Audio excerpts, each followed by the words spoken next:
চাকরিতে পুনর্বহালের দাবিতে আজ এসএসসি চাকরিহারা শিক্ষক শিক্ষিকাদের নবান্ন অভিযানকে ঘিরে পরিস্থিতি উত্তপ্ত হয়ে উঠল।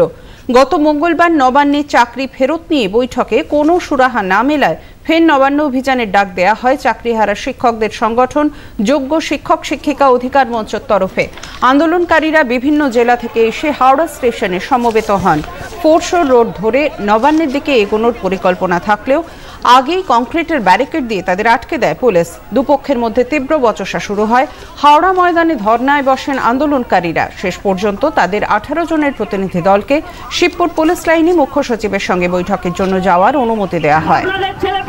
পড়াশোনা করে কোনোদিন চাকরি পাবে না, এটা বুঝে নিন এবং সেই মতো আপনাদের ভবিষ্যৎ গড়ে তুলতে আজকে লড়াইয়ে সামিল হন, প্রতিবাদ মুখর হয়ে উঠুন। যে সরকারি হোক, যে প্রশাসনই হোক, ভুল করলে ভুল, ঠিক করলে ঠিক, তার বাহবাও যেমন দিতে হবে, তার প্রতিবাদও করে তুলতে হবে। কারোর পক্ষপাতিত্ব করবেন না, শুধু নিজের অধিকার লড়াইয়ে, নিজের দাবি পূরণে, ন্যায্য দাবি পূরণে লড়াইটা চালিয়ে যাবেন। আমরা যে লক্ষ্যে এখানে এসেছি, যে জন্য এখানে এসেছি, সেই দাবি আমাদের পূরণ করাতেই হবে, আমাদের দেখা করাতেই হবে। আমাদের সঙ্গে আমরা দেখা করতে চাই।